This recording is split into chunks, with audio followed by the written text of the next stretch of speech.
attributes and functions you write. But there are certain attributes and functions which are gifted to you by the Python interpreter. And there are three types: attributes of the Python module, attributes of the Python classes and objects, and methods of the Python classes and objects. So we had discussed name, we had discussed module, we had discussed dict, we had discussed doc. Now today we will talk about basis. We'll talk about basis, we'll talk about string, which is a method, and I will talk about basis, which is also a method. So these are some of the things I'd like to talk about. Let's move ahead quickly. So let's talk about the attribute called basis. Right.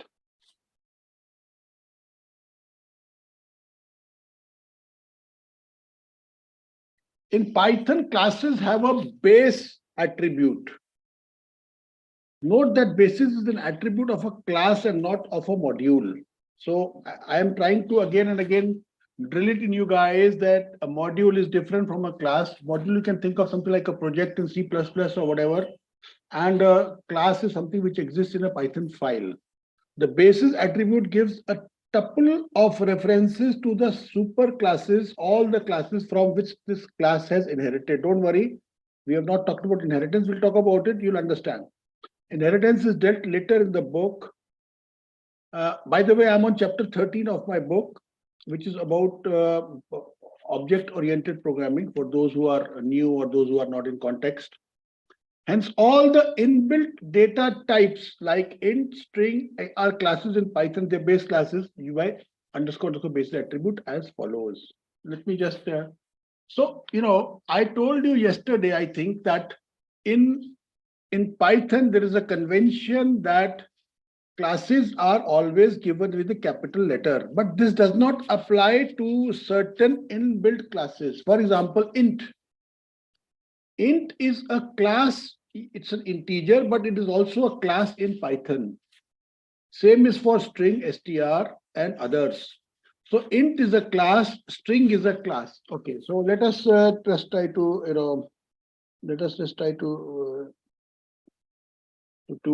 let's come back to, let me do this.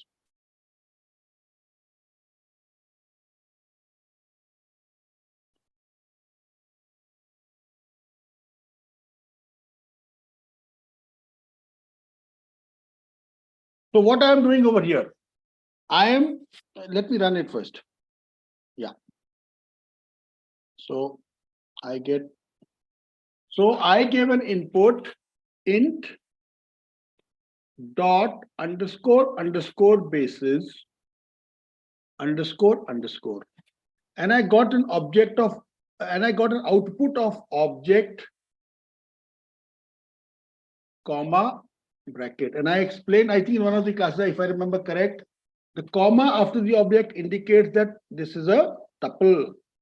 If a tuple contains a single item, there must be a comma after that item. Otherwise, the Python interpreter will not understand what it is. But coming back to now, Python has an inbuilt class. When I say inbuilt class, I told you guys that classes can be of three types. The inbuilt classes, number one. Number two, the classes which you import from modules. And number three, the classes which you write on your own. So the classes which are inbuilt are generally starting with a small letter like int. So int is a class. So when I write int.basis, it will give me a tuple of all the classes from which it is being inherited. Now, in Python, object is the basest class. When I say basest class, maybe I'm using wrong connotation, but it means that it is the basic class from which everything else inherits. I will explain the concept of inheritance, but for the moment, just take my word for it. So when I say int underscore basis underscore, it gives me an output of only one item object, because int is directly, it is the concept is called subclassing. Subclassing means derived. Subclassing is the same as derived class. So what I'm trying to tell you guys is that int is, as a class, is a derived class from object.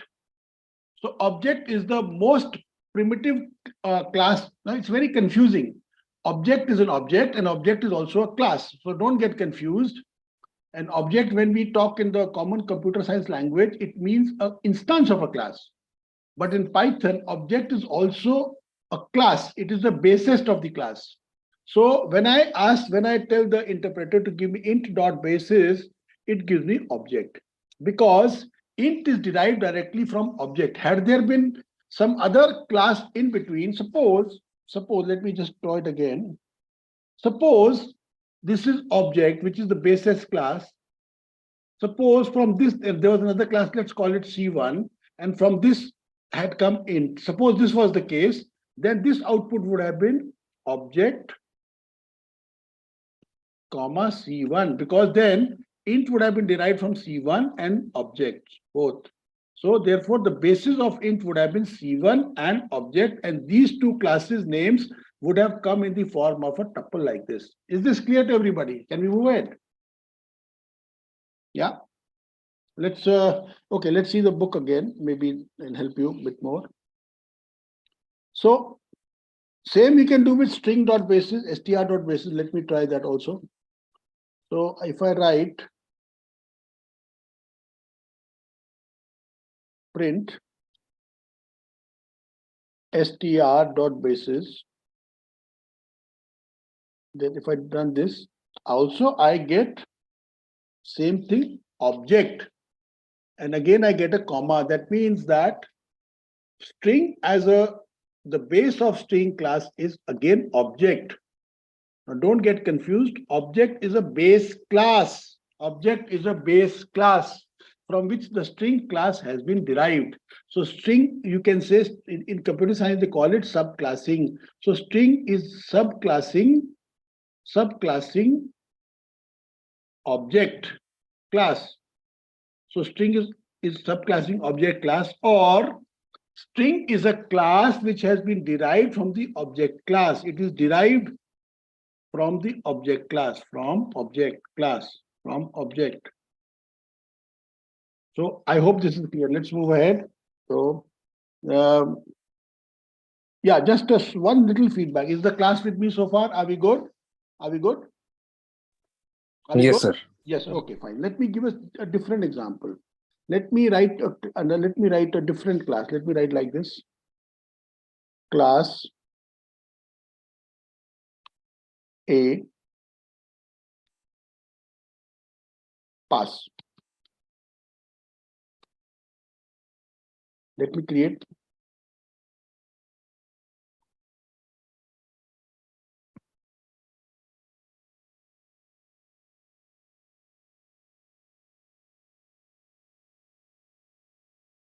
Wait. I've made a mistake. Yeah, just keep me a thing. Yeah.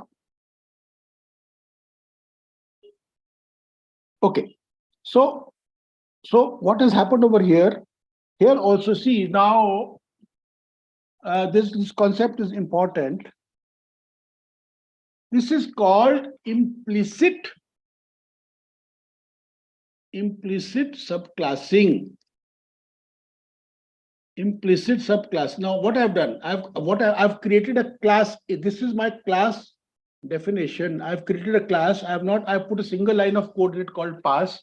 I'm asking the compiler to tell me the basis of A. It is giving object. Again, it is giving object. Why? Because I am implicitly deriving my A class from the object, from object class. Rather, it should be like this: object, and from this comes A. Why I'm using the word implicit? Because I have not explicit. Explicit means specific, implicit means without specifying. So suppose I had written A, and here I put object. Let me run this now. Again, I get the same output. What do I get? I get the same output, object. That means the base class of A is object. Now this I have not explained to you, but this is called explicit subclassing, because I am specifically mentioning the parent class object. In the earlier one, I had not mentioned the parent class. In Python, if you do not specifically mention any particular class when you are writing your class definition, then the Python interpreter will implicitly derive your class or subclass your class from the class object. This is the way the Python interpreter works. This is the way it works. Is this clear? Okay. Just one thing, till now we had been, we had been using class definitions class A, and when we had been using colon. If you remember, in my previous class, in a previous discussion, for example, if you remember here, so for example, just see this. So I had not introduced the concept of inheritance. So I was writing class A. This then if you remember the example of doc string, this is the doc string of A, then something something. So here I am not mentioning anything in the bracket. Therefore, this A is also implicitly being derived from object, right? But when I'm creating an instance of the class, I have to use A bracket. That means that when I'm creating an object of the class A, I must use brackets. When I'm writing the class definition, I may or may not use the brackets. If I use the brackets, then within the brackets, I can specify that particular class from which A is being derived. If I do not mention anything, then the Python interpreter will implicitly derive my class A from the class object. I hope this is clear, right? Any questions so far? Okay, now let me give you another example. Let me write you some to make it different. Let me write like this. Right. Now let me write. Suppose I write class B A.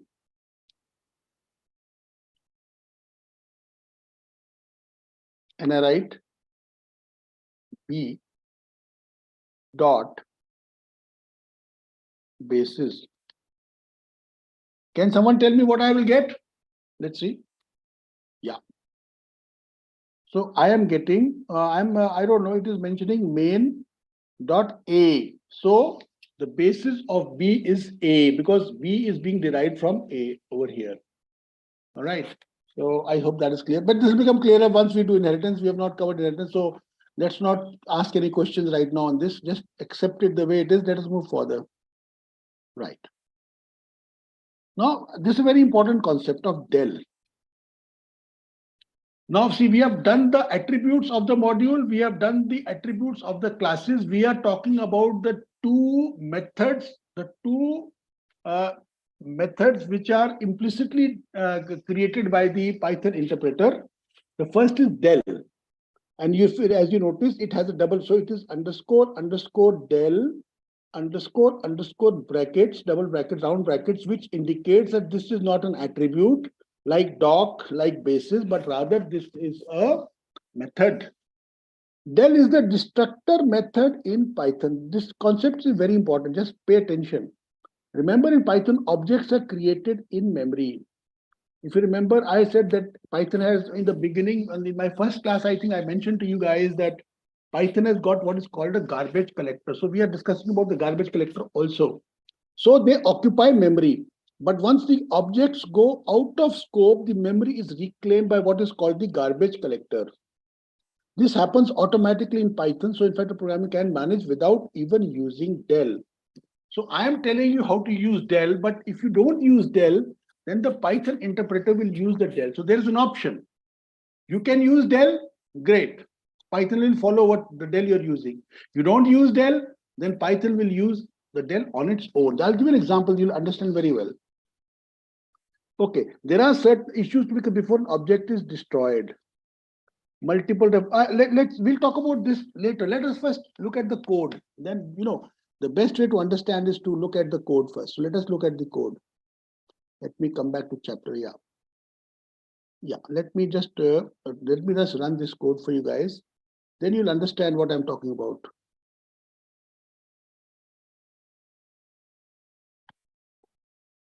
Let me just explain the code to you a little bit. Okay. So what I have done, I have written a class of my own called car. If you remember, this is the class definition. This is the class definition. This is the name of the car. And this car class is implicitly inheriting from the class object. There's a colon. Then there are two functions, this one and this one. This is the init function. It takes self as the first parameter, and then it takes name as the second parameter. And there is a default value of no name for this second parameter, right? And it transfers. So when I create an object, like for example, I'm creating an object over here. I'm creating an object over here. So this was the class definition from here to here. This is the entire class definition. And here I'm creating an object. This is the line of code where I'm creating an object. And that object is called Maruti. That object's name is Maruti. It is an object of the type car. So I have created it with the name of Maruti. Even if I had given no name, then this Maruti would have had this as its name. Anyway, so let me just clear this out and let me just draw it again. Okay, so I have written two methods. In it, I have discussed. The second method I have discussed is del. So the del method for every class exists in the Python compiler, Python interpreter.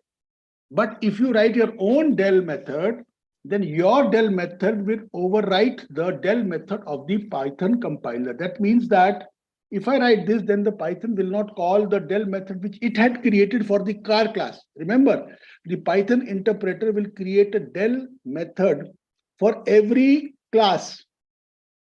For every, it will become clear to you, right? So now what happens?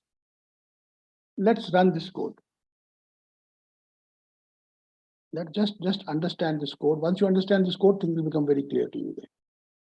So what I have done, this is the class I have created. Here I have created an object of the car Maruti. The moment I create an object, the init method is called car created self name, which is Maruti. This line of code is printed. So this line of code gets printed, no problem. Now what I'm doing in my next line, I'm doing Maruti equal to 10. So Maruti variable, which was pointing to a car object, is now pointing to number 10. So what does it mean? That means this car object has no owner. That means this car object which exists in the memory, which is occupying the memory, it cannot be referred anymore. You cannot access it because the variable which was referring to this car is now referring to number 10. So this object for the interpreter's purpose is dead. So this object which is lying in the memory, as far as the interpreter is concerned, this is useless. It is occupying the memory for no purpose. Therefore, what the interpreter will do? It will call your del function. It is calling your del function. That is why this car destroyed Maruti lines is printed. That means the interpreter is calling the del function. You have not called. Let me just show you again. So you have only created the object here, which has in turn called the init function. You have not called the del function on your own. But the moment you write this line of code, the interpreter understands, oh, Maruti is, that means there is the car which had been created in the memory and which was being pointed to by the variable Maruti is now, in a way, it is like an orphan. It doesn't have any parent. It doesn't have any variable to point towards it. It is useless. It cannot be accessed. So destroy it. So what they do, the interpreter is calling this method, and that is why you are getting a call to this method, even though you have not called it in your code. Does it make sense? Anyone? Sure. Everyone? So can you repeat it once again, please? Okay. So I am just trying to show you how the garbage collector of Python works. Hmm. So I'm telling you guys that you can create objects like you Yes. did over here. You create an object of the type Maruti. Mhm. This object is being pointed to by a variable, by a small. Let me just let me not use Maruti. Let me use something simple. Let me call it M. Let's do it like this. Because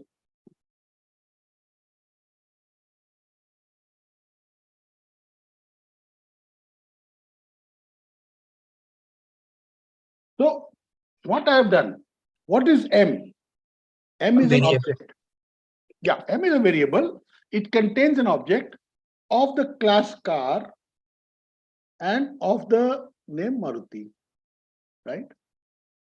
Okay. Now I could let me make it even simple. Let me remove this Maruti also. Now let me run it again. Okay. So I am now creating an object M of the class car without giving any variable name because there's a default of no name. So the moment I do it, this constructor of this init method is called, this I have discussed in the last class. The moment this is closed, this line is printed. That is why I get car created no name. Earlier I had got car created Maruti because I'd put Maruti over here, I'd put Maruti here.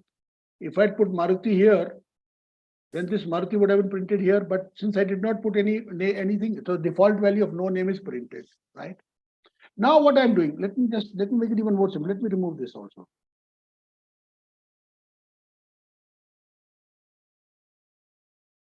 Make the code similar, let me run. So what am I doing here?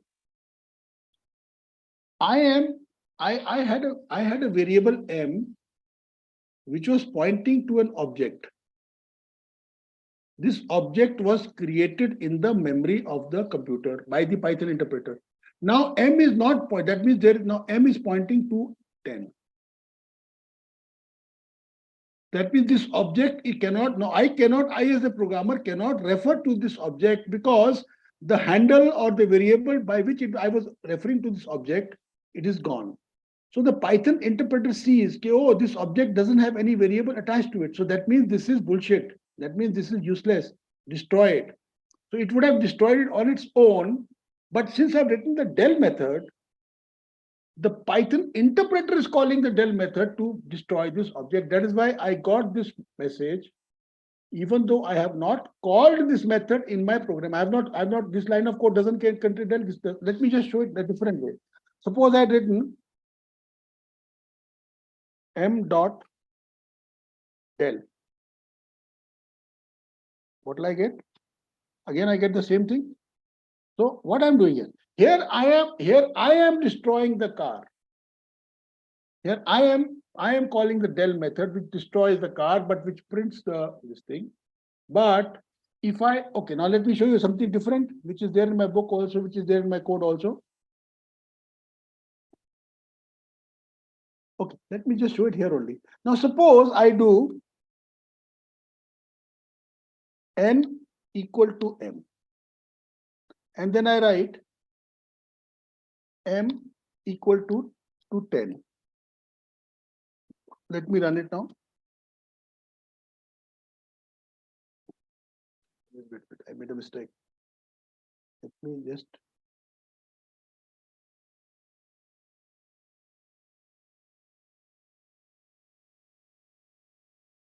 Yeah. Let me just show you this code again.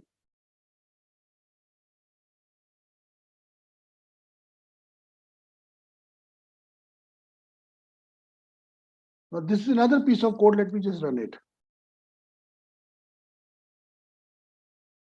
Okay. Here also, if you can see this code, here also I have used the same code, created a car.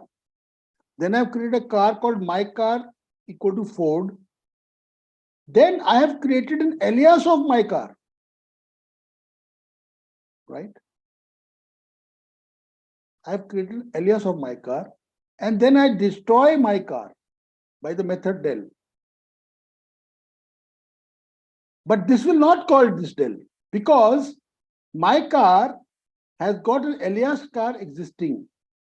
So now there are two variables. There are now two variables, mycar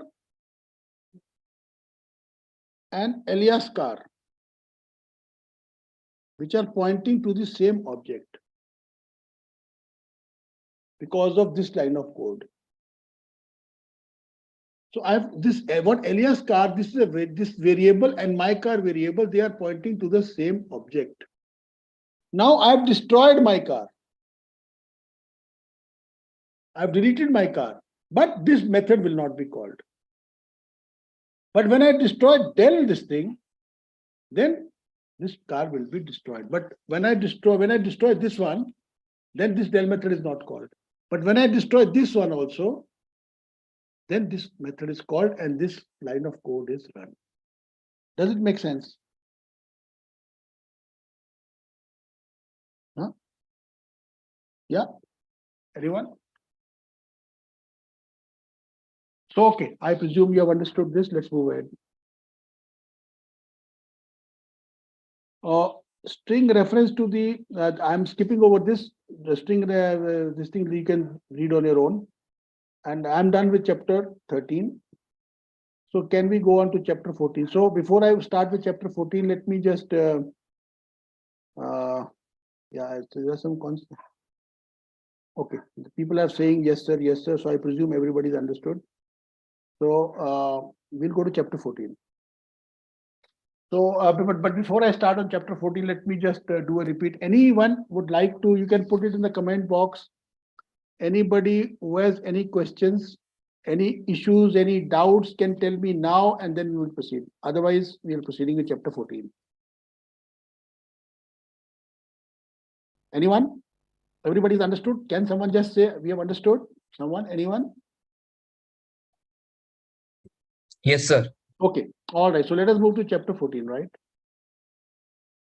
So chapter 14. Okay. So let me do the learning objectives. So chapter 14 is about inheritance. Inheritance is a very, very important concept in programming. If you don't know inheritance, then you really are this thing. Derive a class from the base class, also called subclassing. So when you derive a bacha from the parent or a child from the parent, it's called subclassing. Knowing the various types of inheritance, single, multiple inheritances, we'll talk about that. Realize how the init method by default overrides the init method of the base class. So I will explain, but just understand that if you create a child class and you have an init method, then the relationship of the init methods of the derived class and the init methods of the base class, this we'll discuss about that. Experience how polymorphism works in OOP in general and in Python in particular. So we'll talk about polymorphism a little bit in general, that means in all programming languages, but specific to Python. Knowing the use of super to call the method of the base class. This we'll discuss. Understand how multiple inheritance works. There's an algorithm which is depth first, left to right. Depth first, left to right. We'll talk about this algorithm in multiple inheritance. Understanding abstract methods and abstract base classes. This is a bit advanced. We can skip it. Concept of custom containers. This is also a bit advanced. We can also skip this. Namespace in Python. This is important. We'll discuss about it. Built-in functions, locals and globals. This also we can skip. Realize that namespace in Python is actually a dictionary. This we can talk. So let me repeat. We'll talk about subclassing. We'll talk about, let me just clear it out and again. So we'll talk about subclassing. We'll talk about types of inheritance, single and multiple. We'll talk about the init methods of the base class and the derived class. We'll talk about polymorphism. We'll talk about super. We'll talk about multiple inheritance algorithm, depth first, left to right. We'll talk about abstract methods and abstract base classes. This we can skip. Custom containers we can skip. Namespace we will do. Locals, globals, and realize that namespace in Python is actually a dictionary, which is a simple concept. So these are the things I plan to cover. This chapter is a bit demanding, so you guys need to pay close attention to every word I write, every word I speak, and every word I highlight. So you guys need to pay a lot of attention on this chapter. Let's move ahead. Okay. Okay. So this, let me just do it in the code rather than this. So we are here. Yeah. Let's do this.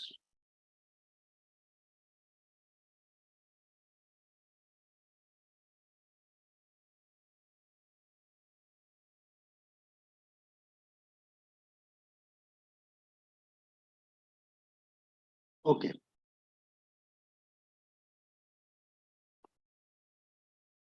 Okay.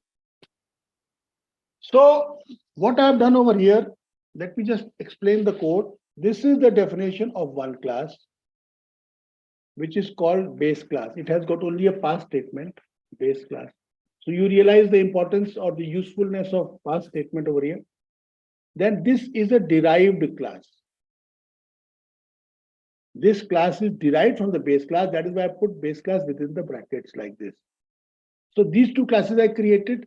Then I am creating two objects B and D. B is an object of the base class.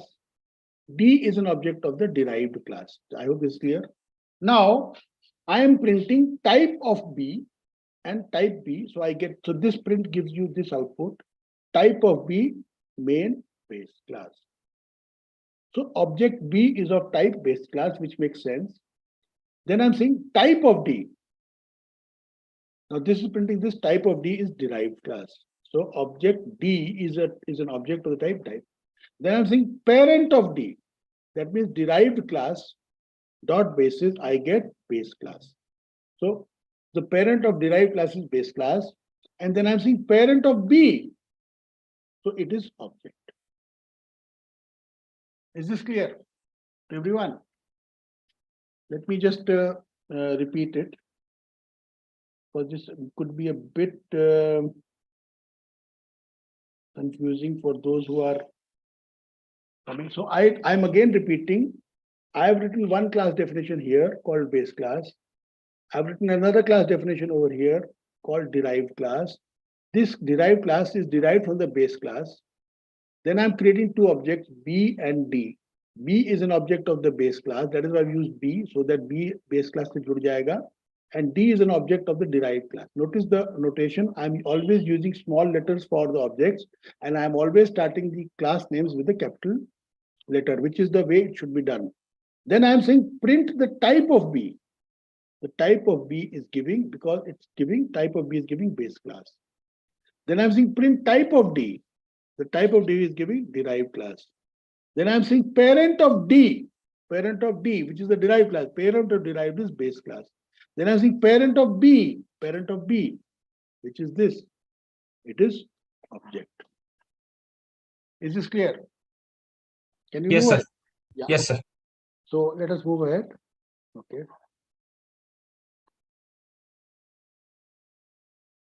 Okay. So the class which I wrote over here, this one was not having any in it. Now let me now make it a bit. You see, that is the way I like to teach. I will keep on adding little details so that the things become more and more complex, complicated, or more intense. So that is the way I'm doing. So let me delete this. Let me write a new method. Let me just run it. Okay. So let me just again discuss the code with you first, guys. So what I've done here again, I have written two classes, class pet and a class dog. So pet is the parent class, and from parent there's a derived class called dog. Right? So pet is the parent and dog is the derived class, or in computer science they say dog subclass is pet. Dog subclass is pet. Now in the parent class there is a method called init. And in the dog class, there is nothing, only a pass. Then I'm creating two objects, P, small p and small d. P is an object of the type pet, and D is an object of the type Tommy, a dog. Now, when I write P dot name, P name, when I get my pet. When I get my pet, that means P as an object is using the init method of the parent class, which is, let me just repeat it again. So when I create this object P, just one sec, somebody is harassing me. Yeah, this P is an object of the class pet. So when I do this init method is called. This init method is called, and since the default name is no name, but I'm giving my pet, therefore I get a my pet as the output. So that is what I get, right? So this is the way it works. Now the beauty of this is, now when I create D and I write dog with Tommy. So let me just clean it again and let me just because this is important.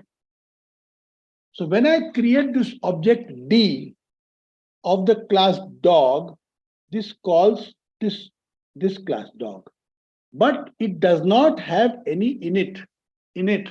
So the way Python interpreter works is that if you try to create an object of the derived class and the derived class does not have any init methods of its own, then it will automatically go into the init method of the parent class. That is why the Tommy here name got this thing into P name and the Tommy was printed. So I'm getting the output of Tommy even though I have not written any init method in the dog class. And suppose the pet also did not contain this init method and pet was derived from something else, then the Python interpreter will go up the class hierarchy and try to find the init method. And wherever it finds the init method, it will create the system. Is this clear to everyone? Any questions? So basically what I'm trying to tell you guys is that if the derived class does not have an init method of its own, and you pass what you are doing, you are creating let me just clear it again. You are creating an object D and you are giving it an initial value. That means you have to have an init value, some init method somewhere. But the dog class does not have an init method. So the interpreter is smart enough. It says, never mind, even if the dog doesn't have an interpreter, let me go up the class from which dog has come and see if that class has an init method. And it finds this init method and it uses that init method to create the name Tommy. All right. Yeah. Shall we move ahead? Anyone? Because things are going to become even more, this thing. So if you don't understand, stop me now and tell me anything which you don't understand. Otherwise, I'm moving ahead. So there are no questions, I presume. Let me now take slightly longer code. So let me talk about this code. So let me clear this. And if I'm going too fast, then also you let me know. So this code is slightly more, looks longer, but it is very, very easy. What I've done, I've created 3 classes. This is the class number 1. This is the class number 2. And this is the class number 3. So I've created 3 classes. This is the base class. It is not deriving from anything. So therefore, it is presumed to be implicitly being derived from object. I repeat it again and again. It has got 2 methods. It doesn't have init method. It has a method called speak. And it has got a method called walk. 2 methods are there in the animal class. Then I have a class called dog, which is derived from the animal. So it is a derived class of dog, derived class of animal. It has a method speak, and this speak is the same as the speak. So there are 2 speaks: speak of the animal and speak of the dog and speak of the animal, right? And then I have another class called cat, which also has a speak method. So let me just clear it out and show it to you again. So this third class cat also is, so there are 3 speak methods. Speak method of the parent class animal, speak method of the derived class dog, and speak method of the other derived class cat. So therefore, there are three classes, and the animal class has got two methods, speak and walk. The dog class has one method, speak. The cat class also has one method called speak. The dog class does not have a walk method. The cat class also does not have a walk method. Now, after that, I'm creating three objects, A, D, and C. A is an object of the type animal. Note, I cannot put anything over here. I cannot put anything over here because there is no init method. So if I put something over here, had I put, it would have had to go to the init. Since there is no init, I cannot give any variables inside either any of these three. So here I've created an object of the type A. Here I've created an object of the type D, and here I've created an object of the type C. Okay, so these are three objects we have created. Let's move further. Okay, now what I'm doing, now this code is a bit long, so it will not fit in one screen. But let me show you this A. Let me just show you this first. The first method is A dot speak. This what it will do. It will call the because now the speak method of the dog class is the language which the vocabulary used in the computer science of Python is that the speak method of the dog class will override the speak method of the animal class. So the speak method of the dog class overrides the speak method of the animal class. Therefore, this line of code should print. This line of code should print. This line of code should print. No, sorry, this A is animal, not dog. Sorry. When A.speak is called, then animal sound, this will be printed. Animal sound. Because I'm sorry, I gave the wrong this thing. So you know.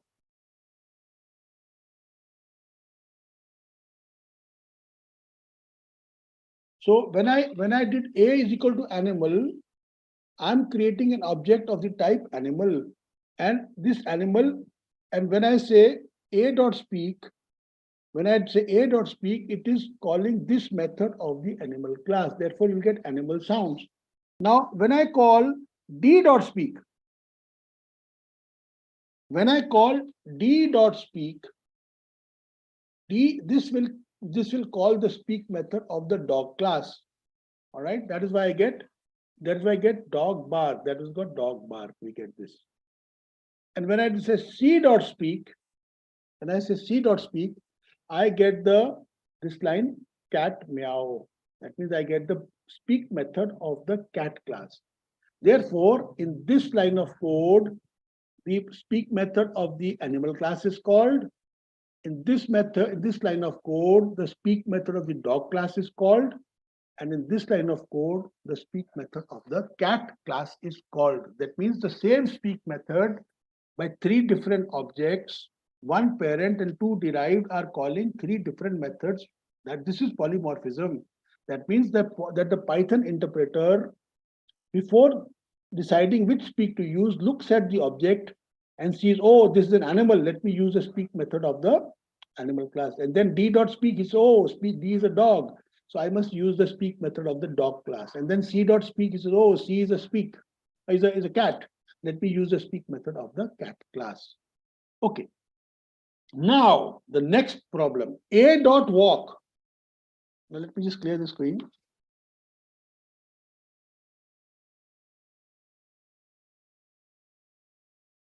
Now Now walk method, this is the walk method.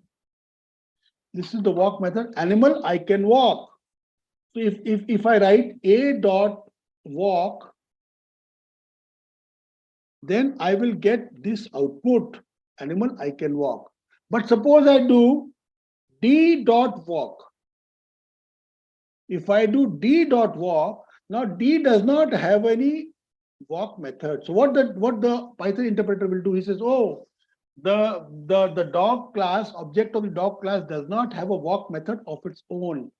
So therefore, let me go up the hierarchy. Let me see if the class which is animal, from which the dog has been derived, if it has got a walk method, and it will print this. Therefore, Therefore, therefore,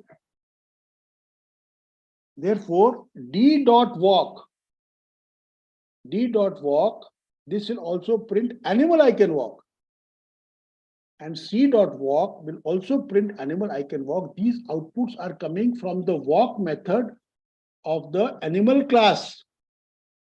Because there are no walk methods in the cat class and the dog class, so the walk method of the animal class is not overridden by any method in the child class or the subclass class. Therefore, the walk method of the parent will be used. Does it make sense, everybody? Yeah. Yes, sir. So in simple language, we can say that methods of subclass overrides the methods of parent class. Yes. Method if they have the same name. Okay. If only if they are of the same name. Okay, sir. Thank you. If it is of the different name, then obviously they will not, yeah. So we can move ahead. Okay. So this time, so I was talking about a situation where there are no init methods in. So this situation, this code I was discussing here, I have not written any init methods in this, and this. So let us take a slight detour and see if what happens if there are init methods in the parent and the child class. So okay, let me just run this code, then it will become clear.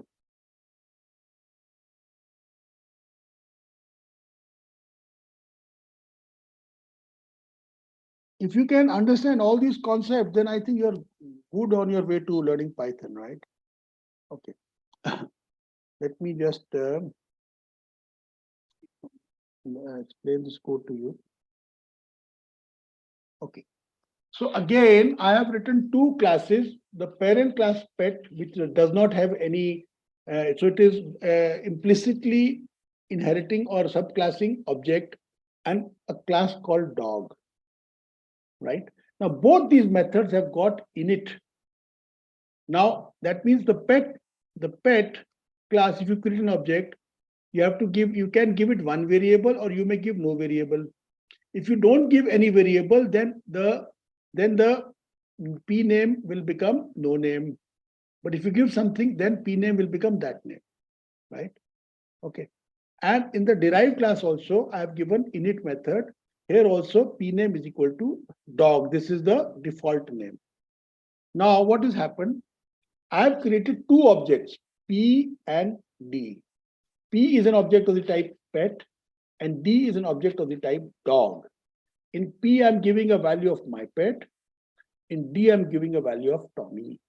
Therefore, when I print p.p name, I get this init of the pet is called. And when I do d.d name, I get init of the dog class is called.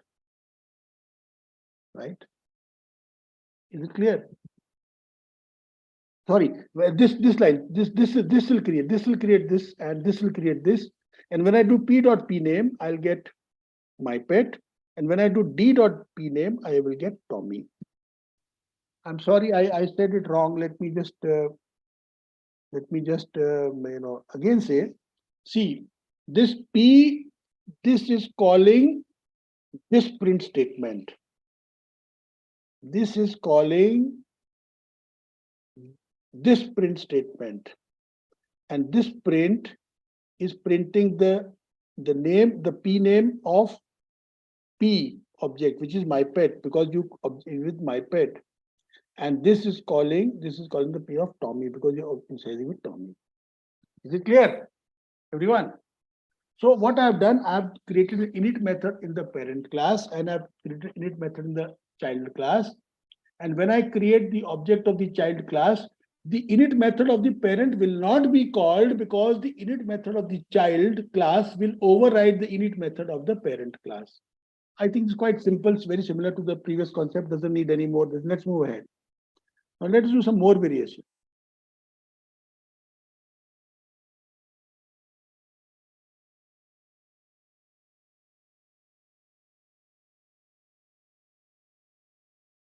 Okay. This makes it slightly more interesting. Now, what I'm doing in this code, again, I'm having two classes, pet and dog. But there's a difference. The pet class is being initialized with one variable, pname, and the dog class is being initialized with two variables, pname and color. So therefore, I am creating the same class with two different numbers of variables. So when I now here I'm creating a dog object with one variable, Tommy, and here I'm creating a dog object with two variables, Muffy and Brown. In both the cases, the init method of the child class will be called. This doesn't require much sense, but the next code becomes interesting. Let us see. Now, there could be a situation where part of the initiation you want to do in the child class and part of the initiation you want to do in the parent class. Just understand, suppose you have a parent class called pet and a child class called dog. So some of the variables or attributes of dog you want to initialize in the init method of the dog class. And some of the, because ultimately every dog is also a pet, and some of the variables you want to initiate in the pet class. Then how do you do it? So the way to do it is make this call from inside the, if you want to, you have to make this call from inside the init method of the derived class, make this call to init method based on using the key super. And this is in Python 2 and this is in Python 3, super.init. I will just explain with an example. You will easily understand, may look complicated, actually very simple. So let me just run it.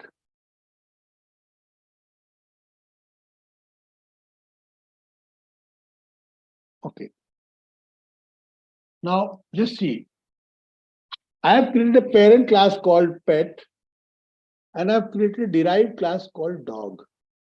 Now both these classes have got init method, init of the parent and init of the child.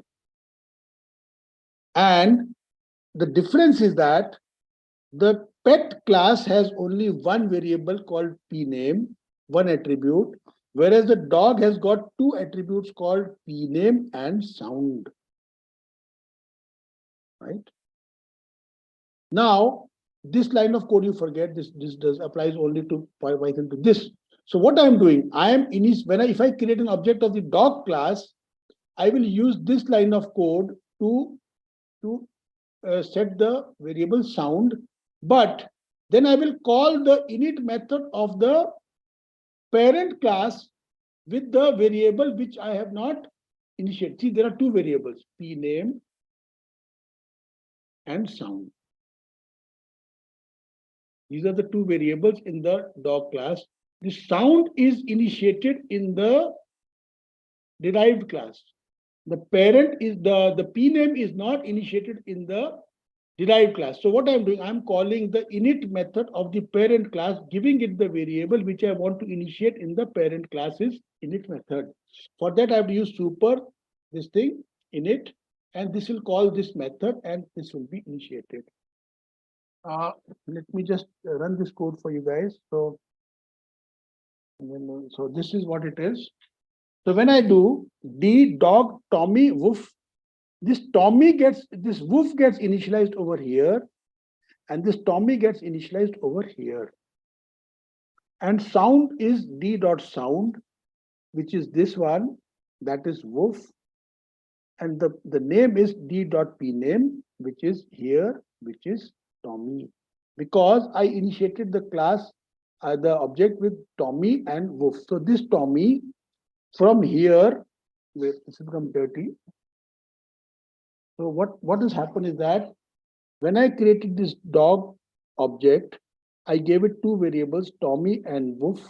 It is supposed to, and it takes two variables, pname and sound. But the derived class is initializing or setting only one variable, sound. it is not initiating the other variable p name. To initiate the variable p name, it is calling its parent by just giving it the other variable p name, and this p name will go to the init method here, and this no name will come if it is there. Otherwise, in this case, Tommy will come. That is why Tommy comes over here and p name becomes Tommy. Does it make sense? I think I need to stop for a second over here because Sir, if we haven't given the name Tommy, it would have printed no name. if I had not given, if I had not given the, no, but then you have to give a variable here. Because if you don't, then the dog has to have two variables, right? Then the dog has to have two variables. You cannot not give anything. Let me try. I'll just show you. It should throw an error. Oh, it's working. The dog is gone bark.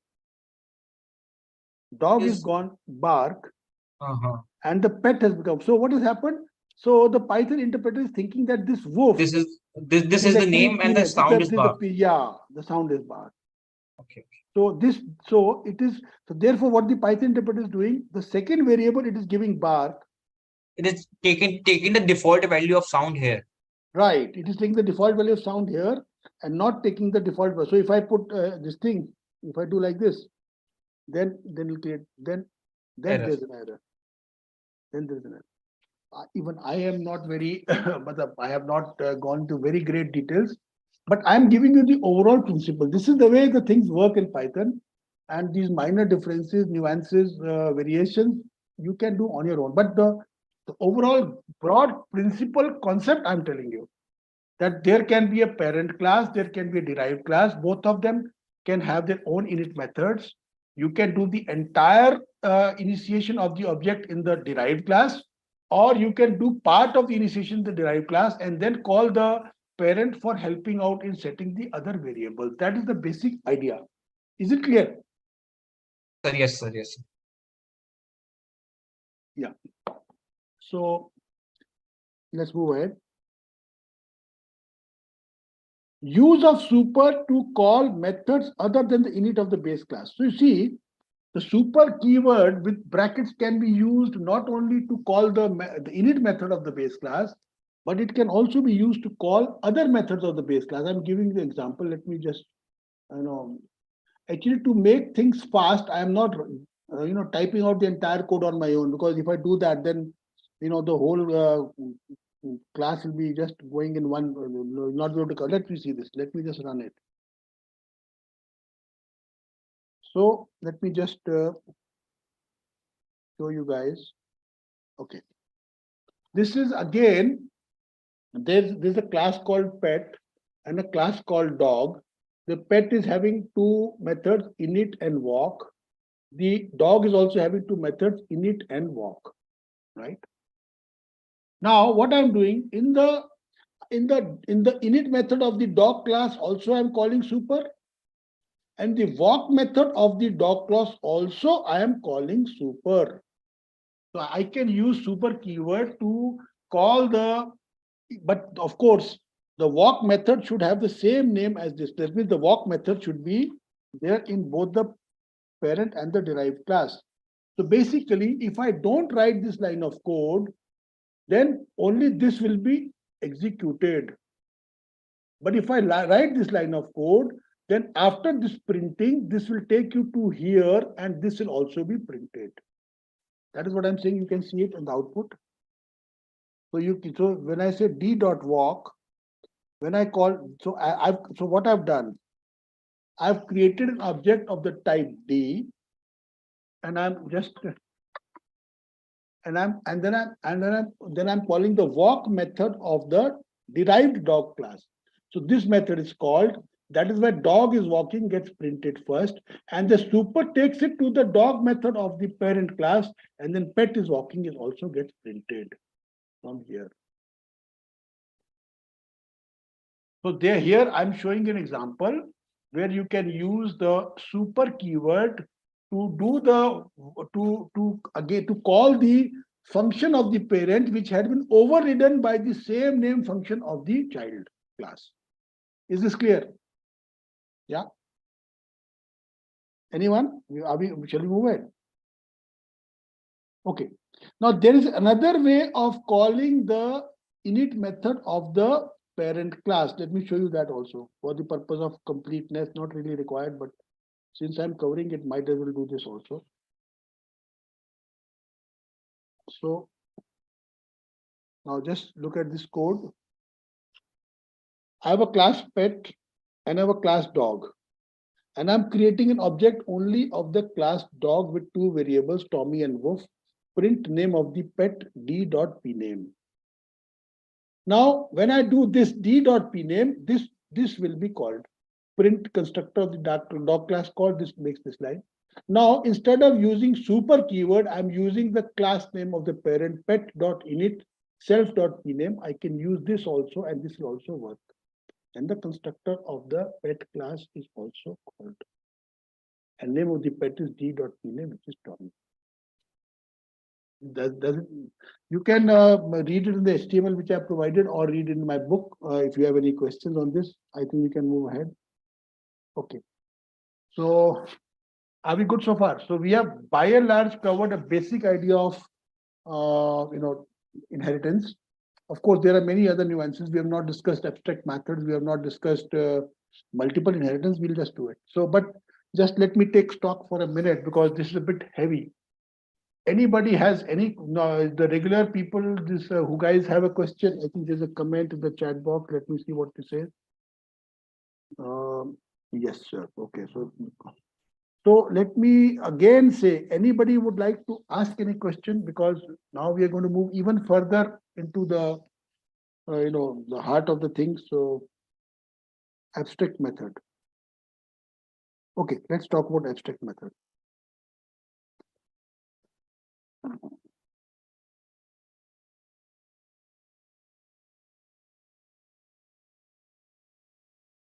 In Python, it is possible to create a class with a method, but the method is not implemented in the class. I will explain, you'll understand. So you can create a class which has a method which is not implemented in the class. So to use this method, you must derive a child class from this parent class and implement the method in the child class. The question then is that why would you need to do this? The answer can be given. Suppose the answer can be given by an example. Suppose you have a pet class. Suppose you have a pet class, pet. You have a pet class, right? From which you derive various childlike, and you derive, say, class like a dog class and a cat class from this pet class. And you want both dog and the cat to have a method, say, speak. This also and this also. But you don't need the pet class to have a method of speak. There could be a case because, since every a pet is ultimately a parent class, so pet doesn't need to speak. Only the type of pet, which can be a dog or a cat, needs to speak. But you don't want to implement speak in the parent. This can be implemented having an abstract speak class. So what you can do is you can create a speak class over here in the pet class, the parent class, which is not implemented in the pet class, and then derive these two classes, dog and cat, and then implement the speak method in the dog class and the cat class. This is the way it works. It will be best understood by an example. Let us do it. Let's copy it and run it on our machine.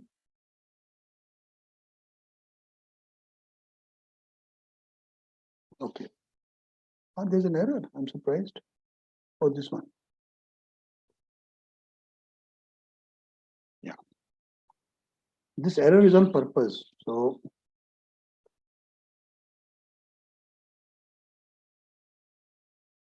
okay. So I have a class pet, which has a method speak. This method has an error called raise. This raise keyword, we have not discussed errors and error handling in Python, but just say that, understand that when the interpreter reads this line of code, it will raise an error, and it will also print this message on the screen. So this is my first class. which is an abstract class because it has a method speak which is not implemented. Rather, that method raises an error, and that error name is not implemented error, which tells the which is raised whenever the method is not implemented. Now, from this class, I have derived two other classes, dog and cat. In the dog class, the speak method I have implemented by dog barks. But in the cat class, I have not implemented the speak method. Let me repeat it. In the dog class, the speak method of the parent is implemented. But in the cat class, the speak parent of the method of the parent is not implemented.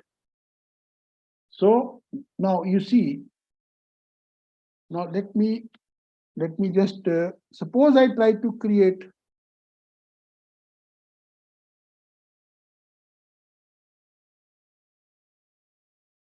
suppose I'm just let me comment out this entire thing. And let me create an object of the pet class.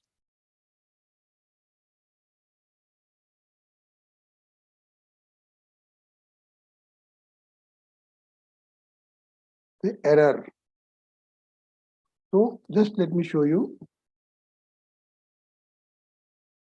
If there is, the point I'm trying to make is that if there is an abstract method in a class, then object of that class cannot be created.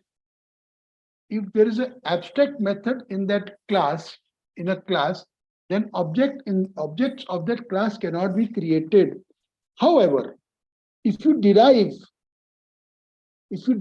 a class from the parent class which is having an abstract method, you can create the object, there's no problem, but you must not try to use that particular method because that method is not implemented. Let me just explain again. Now, instead of this, let me write here T is equal to cat. C is equal to cat. Now let me just run this. I have not put any, let me just type print C. It will give some object. So I am getting now C. So therefore, I am able to create an object of the derived class even though it has not implemented the abstract method of the base class. But that is why this line of code has come. That means cat has been, that object C has been created, print C, when I get print C. But if I now try to do C dot speak, there will be an error. Right? See, again, it is giving. So C dot speak, this is commented out by triple quotes. So don't look at this, look at this, C dot speak. It is giving not implemented error. So the compiler is telling you that you are trying to use a method of the C class cat, which is derived from the pet class pet. And the pet and the speak method in the original parent pet is not implemented, and you have also not implemented it in your child class. Therefore, this not implemented error is there. Is it clear? So let me just come back to the original thing. Let me just do this.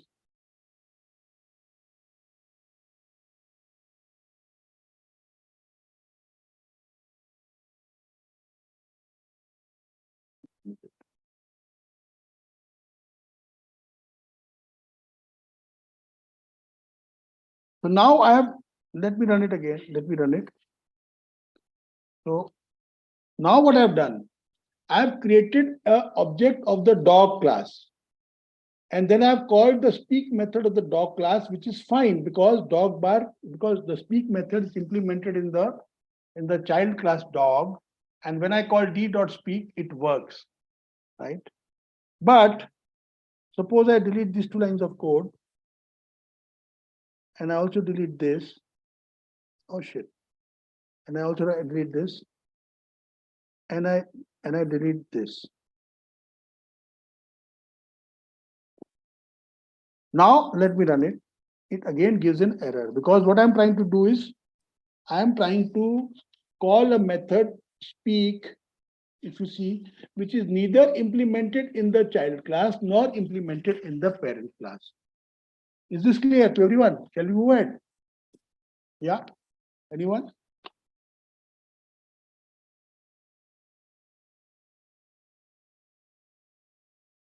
Okay. So we are done with the single inheritance.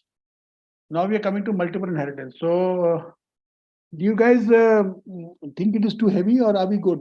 Let me hear from somebody who has not spoken or somebody who has spoken and tell me that that everything is clear and you can move ahead. Or shall I stop here? Because we have covered only by 1 hour 15 minutes, but it's pretty heavy stuff. So maybe it's not heavy. It's a bit new, right? Yes, sir. Sir, you can move, sir. You can continue multiple incomes. Okay. So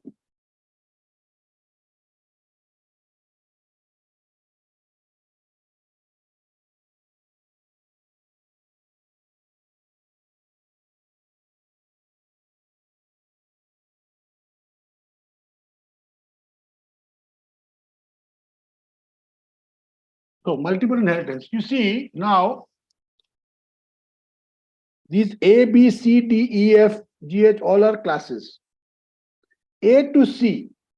If you derive C from A, this is single inheritance, simple. G is coming from two classes F and J. This is multiple inheritance.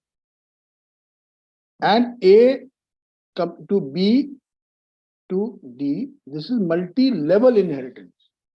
So there can be single inheritance, there can be multiple inheritance, and there can be multi-level inheritance. So it'll be very simple, nothing great about it. Let's just move ahead. Yeah, this is important. Let me just show you this. This is a very interesting diagram I made in my book. This is the way, this you can say the algorithm of how the init works. Start creating an object from the derived class and see, does the derived class have its own method? Either it is yes or it is no. Suppose it is no, then it goes to the base class. Does the base class have its own method? Either it's a yes or a no. If it is no, then create the object without any initialization. If it is a yes, then create the object by initializing the init method of the base class. But if the child class has a init method, then call the init method of the derived class. And does the init method of the derived class call the init method of base class? Yes, then call the init method of the base class. If not, then initiate the object by the init method of the derived class. So there are three possible outputs: 1, 2, and 3. The first output is that both the parent and the derived don't have an init, so object is created without any initialization. The second possibility is that the child has an init method and the child and the parent also init method, and the child's init method calls the init method of the parent, so both are this thing. The third possibility is that the child has an init method which does not call the init method of the parent, so only the initiation happens with the init method of the child. So you can have a look at this diagram in the book or wherever. I don't think it's there in HTML, but you can see it and get it. So this is all discussed here in my book, Multiple Inheritance. Yeah. So multiple, like if you remember, let me just show this to you. Okay, so if I write class keyword and then I use the word, let's call it D, and I write B1, B2, B3, and then I put a colon and then I put a pass. So what is happening here is that I'm creating a class D which is inheriting from three different classes, B1, B2, and B3. So if I put it like this, it is B1, B2, B3, and all of them are deriving a D. D, D. That means all the variables or the attributes of B1 and all the methods of B1, all the attributes of B2 and all the methods of B2 and all the attributes of B3 and all the methods of B3 will become available in the class D. This is called multiple inheritance. To the best of my knowledge, multiple inheritance probably is not there in C++. It is there in certain languages. Probably I'm not sure whether it's there in Java or not. Because you see, this gives you a lot of power, but then it also creates a lot of scope for errors. For example, if B1 and B2 and B3 have some same method or some same attribute, then which one will prevail? There are, of course, there are algorithms which will decide that, but these are this in fact is the next topic, which is potential problem in multiple inheritance. In multiple inheritance, there is one potential problem. Suppose a method is defined in more than one parent class, then which of the methods should be implemented? In Python, the rule is depth first, left to right. Depth first, left to right. What does this mean? That the Python interpreter will first check the leftmost class. Suppose I'll give an example. Suppose I have a class D, which is inheriting from B1, B2, and B3. So the leftmost out of this leftmost is B1. So it will, suppose I ask to implement the method say speak. And this speak method is there in B1, B2, and B3. So only the speak method of B1 will be implemented and not that of B2 and B3. But suppose this was B2 and this was B1. Then the speak method of B2 will be implemented and not of B1. That is the thing. And suppose, now let me just write it again. Now suppose that again I write class D with B1, B2, B3. And now the speak method is called, the speak method does not exist in B1, then of course it would be looking in B2. But suppose B1 was derived from other one, say A1, and A1 had a speak method, then it will not, then the way it will search will not go to B2, but rather of the parent of A1. This is the meaning of depth first. Depth first, left to right. So basically what I'm saying is that it will look at all the parents of B1 before going to B2. Then it will look at all the parents of B2 before going to B3. Then it will look at all the parents of B3 before this thing. So, and if it doesn't find the speak in any of these three parents, then it will throw an error. So this is the meaning of that algorithm. Depth first, left to right. Does it make sense? Yeah. Anyone? Does it make sense? Yes, sir. Okay, sir. Yes, sir.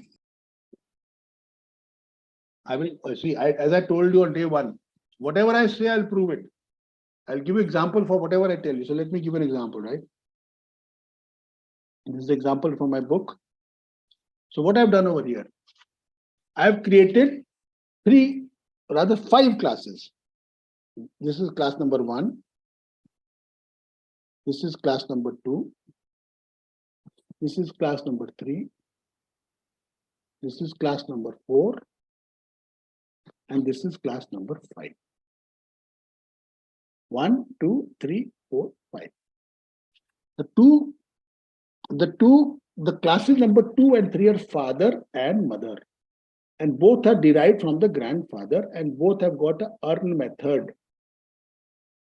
And then there are 2 children, child 1 and classes and child 2. Child 1 is also derived from father and mother. Child 2 is also derived from father. The only difference is in child 1, father comes before mother, whereas in child 2, mother comes before father. So if I call the earn method in child 1, then the earn method of the father will be called. But if I call the earn method in child 2, then the earn method of the mother will be called. This is the algorithm. Depth first, left to right. Since here father is to the left of mother, the earn method of father is called, and here since mother is to the left of father, Therefore, the earn method of the father will be called. We can see this in code. And let me just show this code to you also. Yeah, here it is. Don't get upset by more lines of code. It's all very simple. Yeah.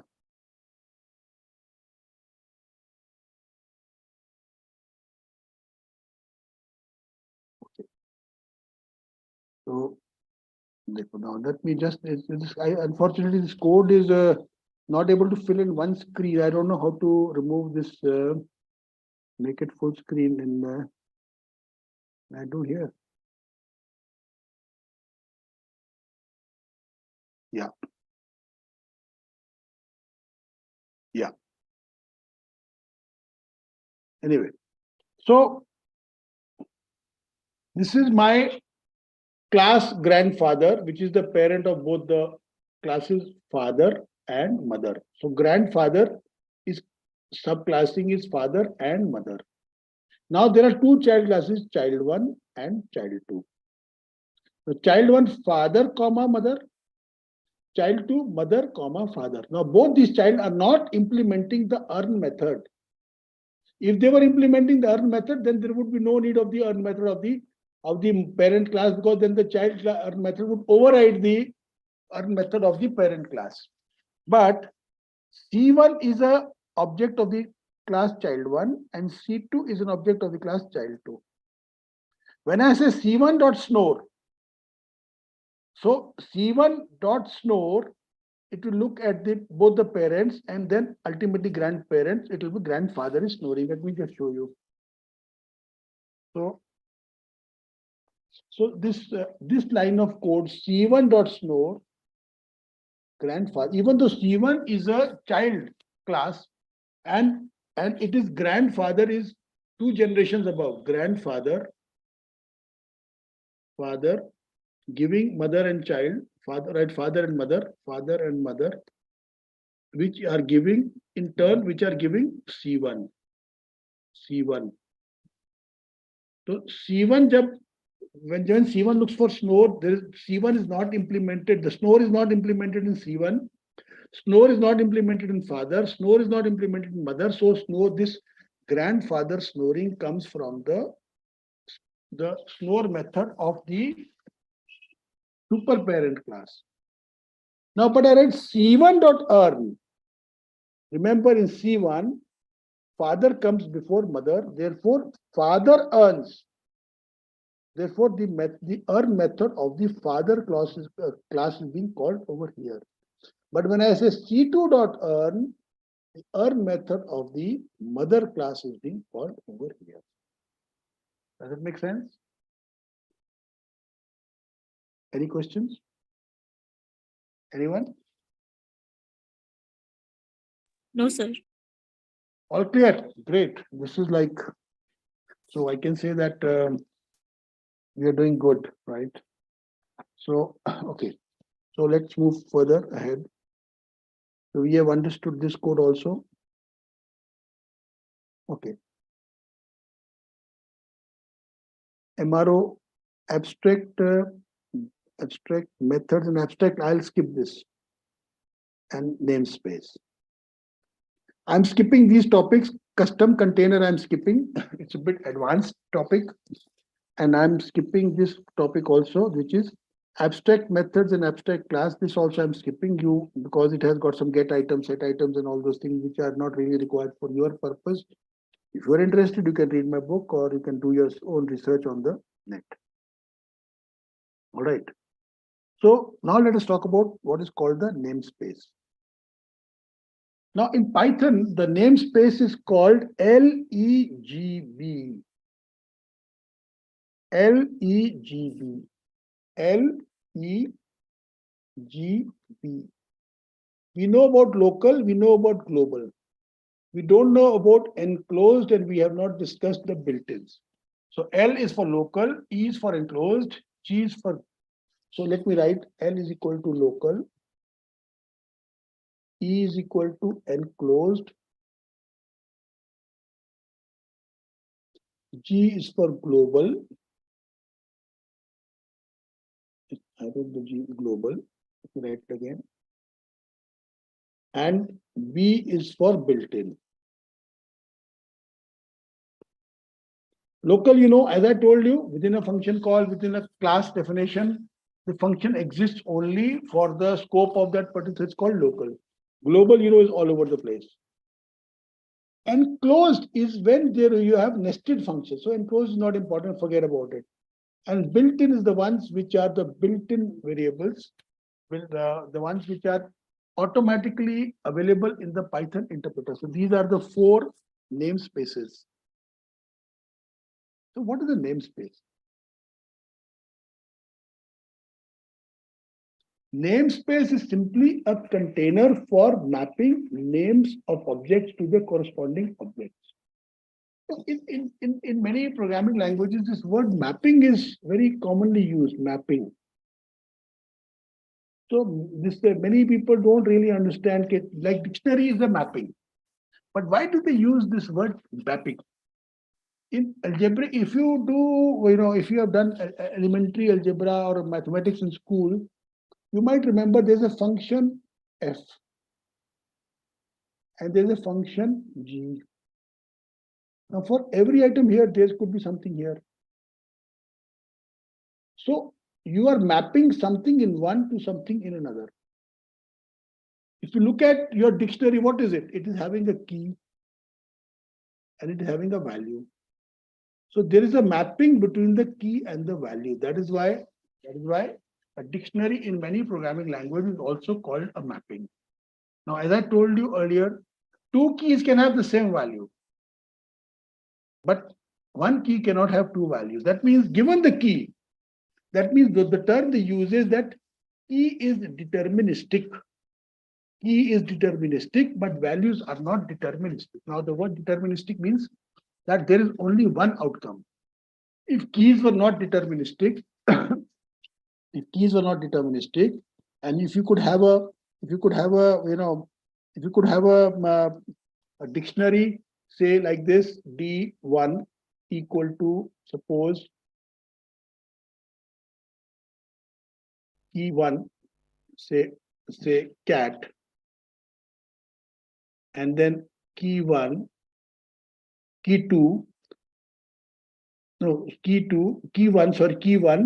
equal to bat, then what is happening? The same key 1 is pointing to 2 different values. So if I do D1 key 1,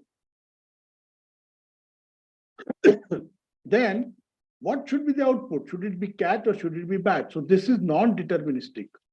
Therefore, the same keys cannot have 2 different values. But the reverse is possible. That means if you had, say, D2 equal to key 1 equal to cat and key 2 also equal to cat, that's okay. Now, when I do D2 key 1, there will be only one outcome, cat. And when I do D2 key 2, also it will give the same output, cat. It will give the same output, but there will be no confusion. There's only one. This key can only give one value. That is why for one key, you cannot have 2 values, but for one value, you can have 2 keys. That means the key must be deterministic. The values need not be deterministic. This is called a mapping. And I had explained to you once also that if you look at it from this thing also, that this is a mapping, but this is not a mapping, because for if you are mapping, if you're pointing keys over here and values over here, so suppose the value is V1. So for this value, you may have many keys. This is key 1, key 2, key 3, key 4. So all these keys can have the same value V1. But here, what is happening? One key 1 is having one value V1, second value V2, third value V3, fourth value V4, like that. I don't know if maybe this probably is irrelevant, but I just thought I'd share the concept of mapping with you guys. So what is it?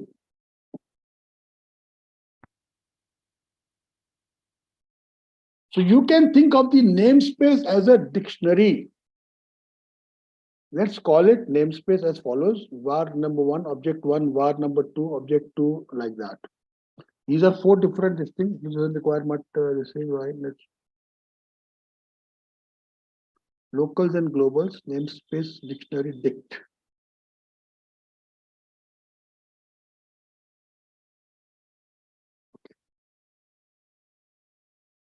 Every namespace is a key value pair.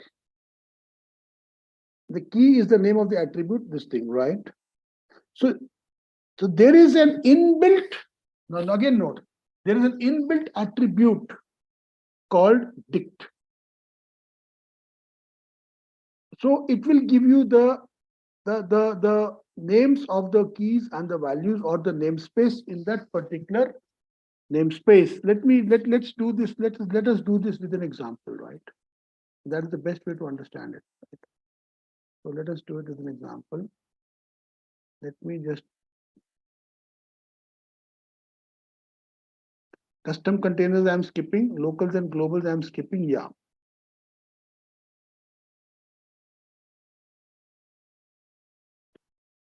This is a bit tedious. Let me just try and see. Because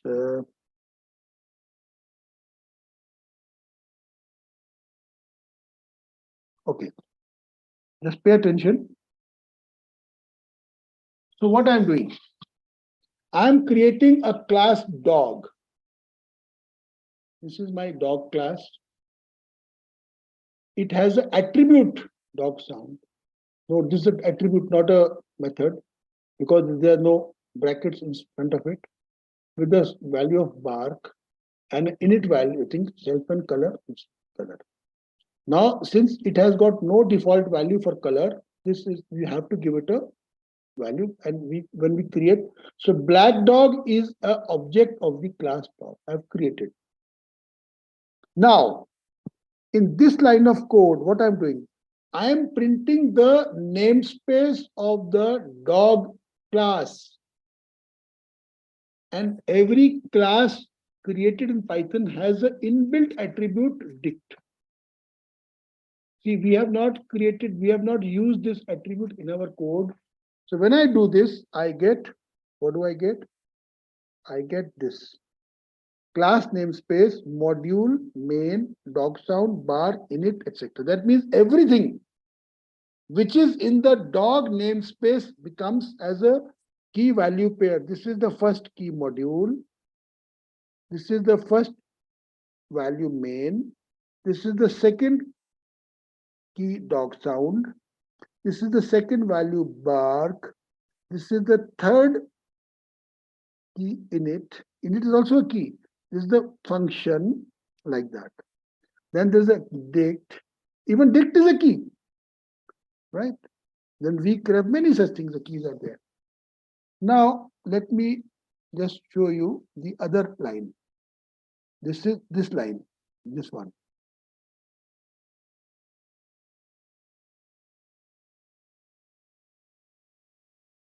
Now, okay, let me just insert some print statements here so that we are able to separate the two. Okay. So now that means that just below this X is, we are having this. That means this line of statement is coming from here. Instance of the object namespace. Now I'm doing black dog dot dict. Here I did dog dot dict and I got this whole thing. Here I am doing black dog dot dict and I am getting only color black, right? Because this object namespace is a local, therefore it has only one attribute, color. Now what I'm doing in the next, you can add this, forget it. Now I'm doing black dog dot dict, dog act is equal to wagtail. What I'm doing, Black dog is an object of the type dog. I am adding a new item called dog at, which is dog tail. So this becomes a key and this becomes a value. And now when I say, and I print new attribute of value, block dog, this comes you wag tail here. I think you can read this code on your own and it's quite simple. So this is the way it works, right? This is the way it works. We have covered this thing, but there are many nuances to multiple inheritance. I would like to stop over here because I have some other engagements and so if anybody would like to ask me any questions on this, this is the time. This is the time to ask me if you have any issues, questions, observations, any research which you did, any script which you wrote, any problems which you had, anything. Ask me anything on Python, I'll tell you.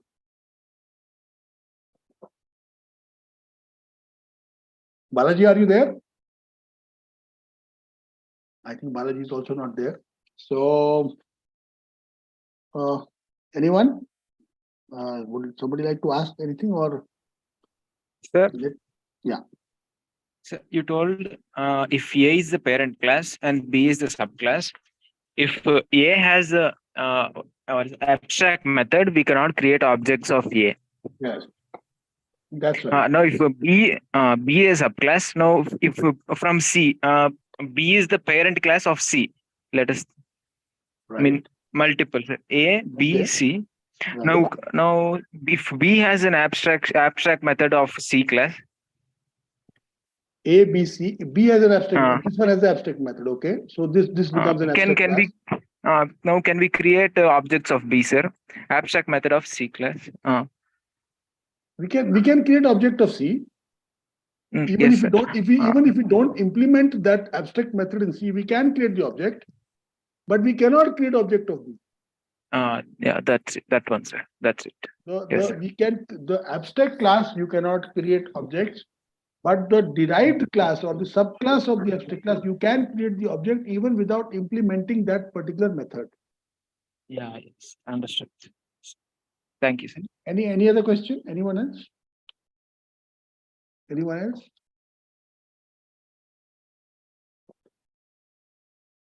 Okay. So before stopping, let me just see the kind of things which you would like to do further. So now we have two options. We can go for exceptions or we can go for file handling, but I feel that we should do exceptions before other things, right? That's my feeling. So we will do exceptions in the next class. So that is chapter number, let me just check it out, I've forgotten. That is chapter number 16 or 15, let me just.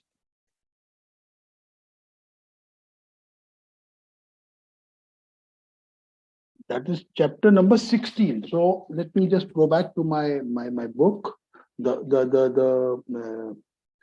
HTML of my book, and chapter number 16 is here. I'm just covering it. This is chapter number 16. So Python exceptions. This is what I would like to do in my next class, Python exceptions. Then I just give you out, I'll cover error versus exception, array statement I would like to do, then try except block. So this I would like to do. Try except block, try except else block.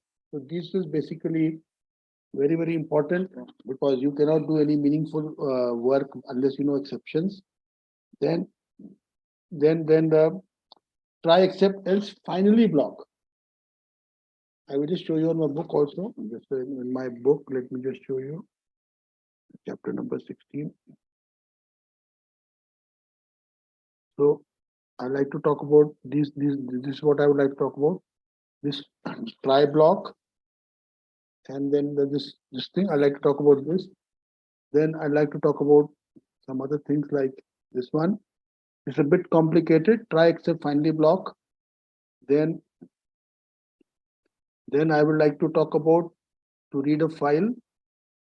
How to use, because you see, there are two things which invariably create problems. One is accessing data from the internet, and other is reading a file.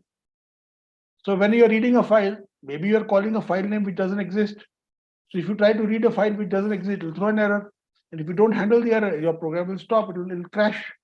Similarly, if you're trying to access a website which probably asks for a username or a password, or which doesn't allow you or something like that, then if you don't know how to handle the error, then it will crash. So how to read a file is a very, very important part of exception, and we'll talk about that. Then user-defined exception. This I don't know whether I should do this or not, because this is hardcore programming. This is not really about what you guys want to learn, but if you want to read, you can read it. Then built-in exceptions. Then basically this is what I'm going to cover. So this is what I'm going to cover in my next class. So I am done. So I think we'll stop over here. All right. Okay. Thank you, everybody. Good night. Thank you, sir.